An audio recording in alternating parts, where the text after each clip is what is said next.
ઈશ્વરભાઈ પ્રજાપતિ. ભાઈ તમારા આ નાનો ના ભાઈ તમે શું કરો હાલ? હાલમાં તો બસ આરામ ને. આરામ? તો શું છે જવાબવાનું એવું? શું તો ખાવું પીવું હોની આવક ઉપર શું કરો? મજૂરી કશું નહીં એવું એમ? પહેલા કંઈ કરતા હતા? ઈધર કઈ જગ્યાએ પાટણ? પેલા પટાઈ જશે. પછી પાલનપુર અમદાવાદ અમદાવાદ રહેતા પહેલા તમે તે વખતે ઈનામ કમાતા એવું? પછી તમને આવું તકલીફ અચાનક થઈ? અચાનક ખબર ના પડે પણ અને પેલા તમારા ભાઈ એ ભાઈને આવી તકલીફ હતી? આવી જતી એવું? આવી જતી હા. એમ કરતા કરતા ઘરના પાસે એ શું કરતું? છોકરો ચલાવતો તો પૈસા ગમે એમ કરો 2000 1000 મહિને એક દાડે 2 દાડે ના એ પણ તમારા ઘરનું આખું ગુજરાત ભાઈ ઉપર ચાલતું? ભાવ ભય ઉપર ચાલે. પછી બોલે થોડો લોક નાખ્યું એટલે મોસમ લઈ જવાની ભૂલ. હવે આ મોસમ લઈ એટલે આ ભાઈનો વોક થઈ જાય પછી ભાઈને તકલીફ આ થઈ? ભાઈ પાસે એટલે હજુ તમને જાણવા નહીં મળ્યું કે એવું તકલીફ છે? હજુ તમે કોઈ દવાખાને બધા દવાખાને શરીરના આખા રિપોર્ટ કઢાય. બરોબર. બેંગ્લોર એક તો મેં જોયો ડૉક્ટર. હવે એ બેંગ્લોર આવે દવા કરે તો મૂળ દર્દ હજુ જોવા મળ્યું નહીં કે આવું છે દર્દ એ ખબર નહીં પડી? કોઈ ડૉક્ટર નહીં. આ એ છોકરાને ના મળ્યું. જમીન લીધી હોત ને સાહેબ એટલી ગમણી હતી ને 5 વીઘા જમીન આવે ના દાવા લીધી હોત તોય પણ દવા બધું એમ જ કરો છો. આ કરો આજ માટે કરશું ને તમારા મમ્મો ખર્ચો છોકરા ખાસું કેવું છે? ખાસું. પ્રયત્નો કર્યા કે કોક કરી કોક ખાસું થઈ જાય એવું પ્રયત્નો પ્રયત્ન કર્યા ના છે ના છે. આ એ ચીડે ચકલી કરે છે. આપણને ભાઈને દવાનો હાલ તો ખર્ચો ચાલુ તો છે, જશે. ચાલુ છે. તમારે તો હવે પગની તકલીફ છે તો તમે ક્યાં જઈએ કોઈ ના? પહેલા તમે કેટલું કમાઈ લેતા? બીજા કરતા હતા 10-12 હજારનો મળતો. અમદાવાદ રહેતા તમે? બધા રહેતા કરતા કંઈક એમ ફેમિલી અને હાલ તમારા દાદા હના ઉપર ગુજરાન ચાલે? હાલ તો કોઈ મજૂરી આ કોઈ મળે તો જો હોય તો જો નકર કે જે છે એના ઉપર બીજું કશું નહીં. નકા છોકરો તો જવાનો એટલે મૂળ તમે આ મજૂરી છૂટક હાલ તમારી જમીન તો મૂળ આડાવડી 5 વીઘા દવામાં જતી હતી. હાલ એક જ વીઘો છે એના વીઘા ઉપર તમારે નિર્ભર આખા ઘરનું ચલાવવાનું. અડધો વીઘો આ ઘર મોરે રહે એટલે અડધો વીઘો તમારું કોઈ પશુનું ભેંસું કે રાખતા? એક પેજ ઉપર ત્યાંથી પોસ હતી સાહેબ. બરોબર. વેચી ને બધું વેચીના છોકરાને દવા પણ કરી.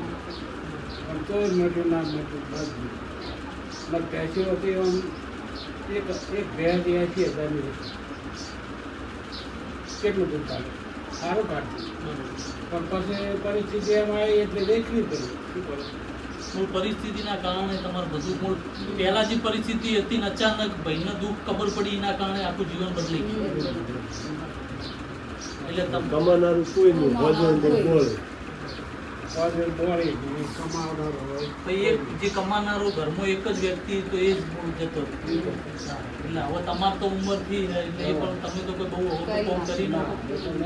તમારાથી બહુ મજૂરી ન થાય. જો નાની મોટી તમે જઈ કોણ મજૂરી કરો બેન.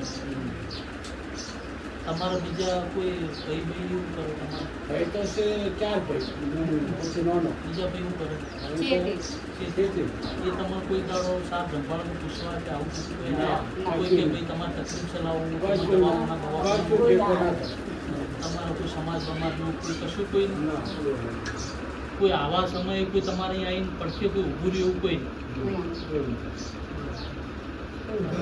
તમારે કોઈ બીજી સહાય બહાય તમે કોઈ બીજેથી કોઈની કોઈ સહાય ના મળી જાય? કોઈ આજ સુધી કોઈ સહાય નહીં. તમે જે આજ સુધી તમે જે ખર્ચો દવા બવાનો બધો કર્યો જાતે જ કર્યો.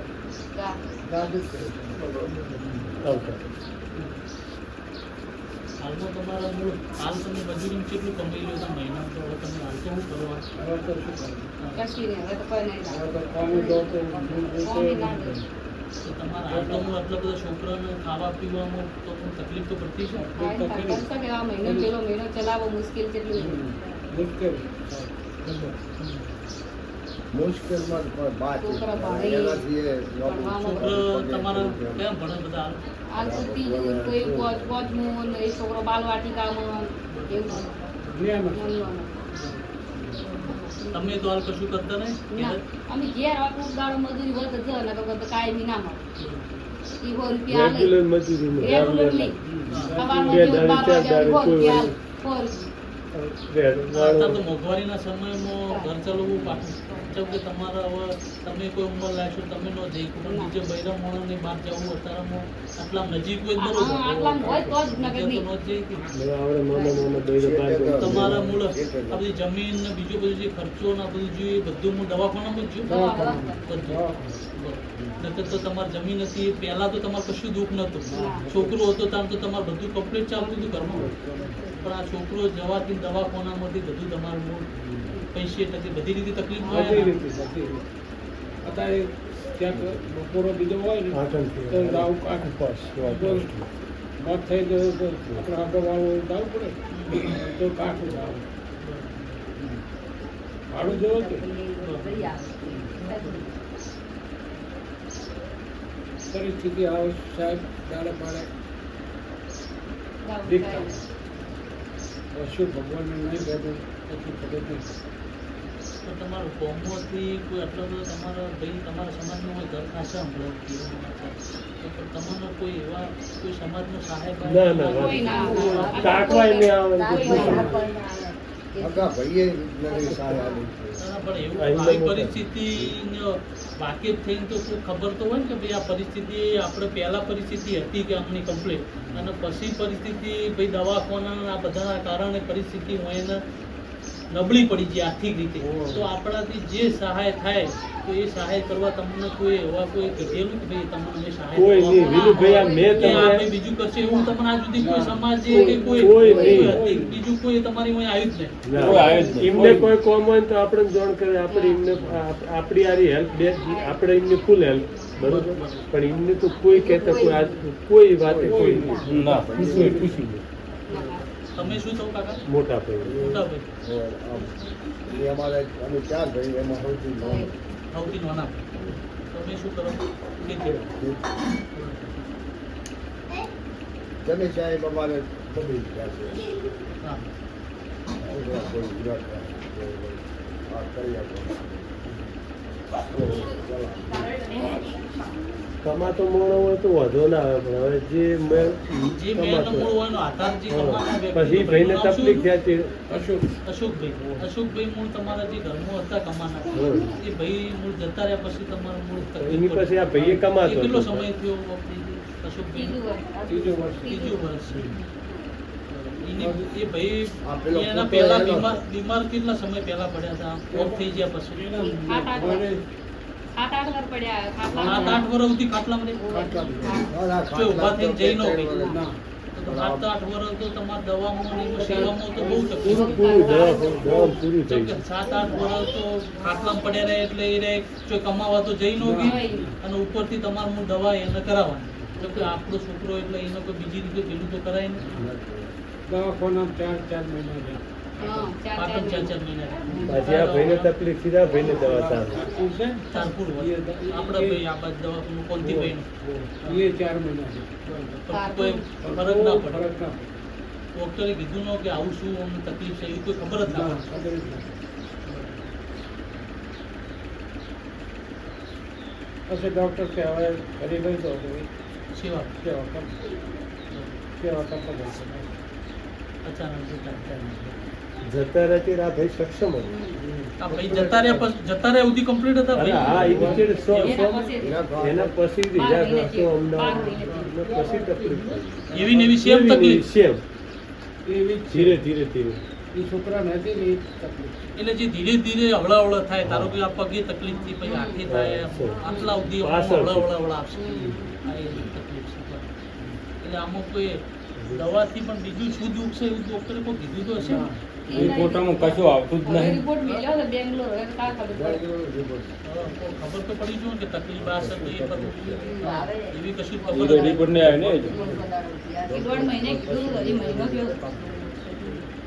તમે ઓયથી આટલા સુધી જ જઈ અવર છે તમે એટલે આગળ ના જઈ. આગળ ન જઈ બસ ગયો ખાટ દે. એ પગે તમને એવી આમ ચાલવામાં તકલીફ પડે બહુ. તમારે બોલવામાં એ તકલીફ હતી કે પહેલે ના પહેલા પહેલા નથી આ પગનું ના બધું તકલીફ લંગાતા હતી. આજે દુઃખ ચાલુ થયું એટલે હળવે બધું શરીરને બોલવાનું પછી અમદાવાદથી તમે ઘેર ક્યારે આવ્યા? અમદાવાદથી હીરાગસ્તરથી આવ્યા? અમદાવાદ પહેલા રહેતા હતા, પછી તમે ઓય ક્યારે આવ્યા? ઘેર આપ બીમાર પડ્યા ત્યારે? એના પછી પેલા ભાઈ આમના મોટા ભાઈ બીમાર હતા પછી આવ્યા, અને પછી ઓફ થઈ ગયા પછી ભાઈને તકલીફ થઈ. એના કે પછી 12 મહિના 12 મહિના પછી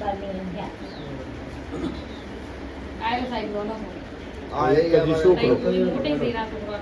આ ભાઈને બે બેબી, બે ભાઈઓ વચ્ચે એક અશોક નામ. આ ભાઈ અશોકભાઈ નો મોટો સૌથી બાબુ, બસ એક જ નાનો બાબુ. મોટી થાય. 3 છોડીઓ ને 1 છોકરો. આ ભાઈ તો ભણવા જાય, બાલવાટિકામાં જાય. હવે કાકા અમે અલગ કૃપા સેવા ટ્રસ્ટ મારું પાટણમાં ચાલે. તમારા જેવા જે આવા જરૂરિયાતમંદ પરિવારો છે એના અમે અમારા ગ્રુપ દ્વારા બનતી સહાય બધી જે કરિયાણું રાશન ને બધી સહાયો કરીએ, અને અમે વિડીયો મારફત અમારા ગ્રુપમાં કે જે અમારા વિડીયો જોઈને લોકો પાટણ જિલ્લા કે ગુજરાતમાં જે લોકો સહાય કરવા માગે તો અમે રૂબરૂ તમારા જોડે જે એમને સહાય કરવી હોય એ અમારા તમારાથી જે એમને સહાય થતી હોય અમને સહાય કરવા આવીએ. અને અમે આવા જરૂરિયાતમંદ જે ગુજરાતમાં તમારા જેવા જેટલાય પરિવારો રહે એમાં ભાઈ આ મુકેશભાઈએ તમારા મેસેજો કેટલાય સમયથી આવતા હતા, પણ અમારા બીજા જરૂરિયાતમંદ સાચવવાનું પછી તમારું કીધું મેં કીધું હવે એક દિવસ અમને ટાઈમ લઈ લઈએ. એટલે આવા તમારા જેવા જરૂરિયાતમંદ પરિવારને અમે રાશનની કીટો આવીએ અને પછી કરિયાણું આવીએ. અને પછી જેમ જેમ આગળ વધન વિડીયોમાં તમારે કોઈ દવા દારૂનો કે પછી બીજું કરિયાણું અમે વિડીયો મારફતના અમારા લોકો જે ગ્રુપમાં છે એના સહયોગથી આ બધું અમે કામ કરીએ. એટલે તમારા જેવાના તમે એવા આશીર્વાદ આપો કે વધારે વધારે લોકો સુધી અમને આવા જરૂરિયાતમંદ પરિવારો સુધી પહોંચી ગઈએ અને તમારે પણ હેલ્પ થાય એવું અમે વિડીયો મારફત બધા અલગ કૃપા સેવા ટ્રસ્ટના બધા મિત્રોના અને જે પણ આ વિડીયો જોવો છે એમને અમે કહેવા માગીએ કે આવા પરિવારોની મદદ કરવા આગળ આવો. કેમ કે એમનો પરિસ્થિતિ બધાને એક જેવી તો હોતી જ નથી. કુદરતે સમય સુખ દુઃખ તો બધું આપે, પણ આજ તમારા સુખ છે તો કાલ એમને પણ દુઃખ આપશે. એટલે આવી પરિસ્થિતિમાં તમે ઉભા રહો, એકબીજાને મદદે આવો, તમારાથી જે મદદ થતી હોય કરો. કેમ કે આવા પરિવારોની તમે જો આજુબાજુ કે તમારા સગાવાલા કે જે સમાજના મદદ નહીં કરો તો પછી બીજા તો મદદની તમે શું આશા રાખો. એટલે આવા પરિવારોની તમારે મદદ કરવી જોઈએ. તમારાથી જેટલું બનતું હોય જે સહાય થતી હોય તમારે ઓગળી ચીંધવાનું પણ મુકેશભાઈ જે ઓગળી ચીંધી એમનું પણ પૂન કહેવાય કે એમને કીધું કે ભાઈ ચલો આવો પરિવાર છે, મને ખબર છે કે હું એમની પરિસ્થિતિ શું વાકેફ છે. એટલે એવી પરિસ્થિતિ એમને કીધું એમને પણ હું ધન્યવાદ આપું છું કે આવા પરિવારોને તમે કીધું કે આ પરિવારો બહુ વેદનાશીલ છે તો આવા પરિવારોને તમે પણ મદદ કરો. અને આવા પરિવારોમાં જેટલી તમારા થાય એવા તમે આગળ આવો આવા પરિવાર મદદ કરવા, એ હું કહેવા માગું છું. બીજું દાદા કંઈ કહેવું હોય તમારે? મુકેશભાઈ અમે તો કાકા જો અમે લોકોના સાથ સહકાર અને અમારા ગ્રુપમાં મેમ્બરને અમે થકી આવા તમારા લોકો જેવાથી સેવા કરીએ. તમારા આશીર્વાદ જુઓ અમારે તો બસ. ભગવાન સારું કરશે. કેમ કે અમારા જેવાના ગરીબોને સહાય કરો તો ભગવાન પોતે જાગૃત થઈ જાય છે. આ મુકેશભાઈ છે ને પણ અમારે એટલો રાખે છે કે ભગવાન હારા. ના એ તો મોણસઈનો તો ફરક પડે. આવા જ સમયે જે તમને પૂછવા આવે ને એ પણ એ સારો માણસ જ કહેવાય કે તમને પૂછવા તો આવ્યો ને. છો હું તો કોઈ મદદ ના કરી પણ તમને પૂછવા તો આવ્યા. મુકેશભાઈના કહેવાથી તમે આયા ને. મુકેશભાઈ કહેવા તમને ક્યાં ખબર? ના અમને કોઈ ખબર નહીં. મુકેશભાઈએ તમારી આખી પરિસ્થિતિને મને જાણ કરી કે ભાઈ આવી પરિસ્થિતિ છે ભાઈને ને આવું ભાઈ એક આવી પરિસ્થિતિમાં ઓફ થઈ ગયો હતો ને એક ભાઈ આની આ પરિસ્થિતિમાં હાલ બેઠો છે અને આવી પરિસ્થિતિ છે હું કશો વાંધો નહીં અમે આવીએ 2 દિવસ મુલાકાત લઈએ. તમારું ભગવાન સારું કરે. ના ના એ તો જો કુદરત આપણે ભગવાન તો ઉપર વાળો સારું કરે. અમે તો એક નિમિત્ત છીએ આ બધી સેવા કરવાના. તમારા પરિવારો સુધી અમારે તો આખા ગુજરાતમાં બધા પરિવારોને પહોંચવાનું હા, હા. બરોબર. પણ તમારા એવા આશીર્વાદ આલો અમે તમારા જેવા બધા પરિવારોને સહાય કરીએ. બસ સહાય કરી શકીએ. ના, ના, કેમ કે આ બધું આશીર્વાદથી ચાલે. આશીર્વાદથી ચાલે. બરોબર. નકર અમે તો નિમિત્ત છીએ. અમારે તો બધે જવું છે. મોણા બોલાય કે ભગવાન બોલે. ભગવાન બોલી જાય. એટલે તમારું આ તો આ પણ કાયમી સારું કરે. હવે મિત્રો જે આ આપણા રાશનમાં જેને મદદ કરી છે એ હું ગોવિંદભાઈ, ભાઈ ઇન્દુભાઈ અને બીજેપી દરબારનો હું ખૂબ ખૂબ આભાર માનું છું કે આવા જરૂરિયાતમંદ પરિવારો સુધી તમે અમને સહાય કરી અમારા ગ્રુપ દ્વારા. અને હું ચિરાગભાઈ પટેલનો પણ આભાર માનું છું. એમને અહીંયા ગામમાં વિનુભાઈ પ્રજાપતિને એમને મારા પરિસ્થિતિથી વાકેફ થઈ મને એમને ફોન કર્યો કે તમે ભાઈ વિનુભાઈ પ્રજાપતિને કહેજો એમને જે કરિયાણું બીજું જોતું હશે હું 2 થી 3 મહિનાનું ત્યાંથી એક કરિયાણું લાયા છે બરોબર. અને બીજું તમે લખી આપો. એ હું લખી આપ્યું. એ વિનુભાઈ લખી આપે બરોબર. એટલે એમનો પણ હું ખૂબ ખૂબ આભાર માનું છું પરેશ કે આવા ભાઈને પરિવારો જઈ મદદ અને લઈ આપો. બસ વસ્તુ એ છે. હવે એ વિનુભાઈ પ્રજાપતિ છે. અને તમને અમે આ કરિયાણું આપી બીજું લખી આલો ને આ પૈસા નહીં કરિયાણું આપવાના. તમારે એને બીજા થઈ રહે. કીધું. એટલે તમે ગામમાં ભાઈ એ વિનુભાઈ પ્રજાપતિ ના એ હા, વિનોદ. વિનુભાઈ પ્રજાપતિને હું લિસ્ટ આપીને જાઉં બરોબર. એ તમારે થઈ રહે એટલે બીજું એથી આ કરિયાણું લઈ આવો. કરિયાણું અત્યારે હાલે ને બરોબર. બરોબર? પછી થઈ રહે. એ 2-3 મહિના કરિયાણું થઈ રહે પછી અમે આ બીજા આટલા આજુબાજુમાં ગામડામાં સહાય કરવા આવશે એટલે તમે અમે આ વિડીયો મારફત બીજું કરિયાણું પણ તમને થઈ રહે એટલે પાછું બીજું મોકલાવશું. બરોબર. બરોબર. અને બીજી સહાય પણ વિડીયો મારફતથી અમે કહેવા માગશે દવા દારૂની કે જે જરૂરિયાત તમારા કોઈ દવામાં ખર્ચો બીજો ખર્ચો એ પણ અમે વિડીયો મારફતથી તમને કહે કે એ તમને સહાય જેટલી થાય એવા અમે મિત્રો દ્વારા તમારી કરાવશું. જેટલી બનતી મહેનત બરોબર. કરશે.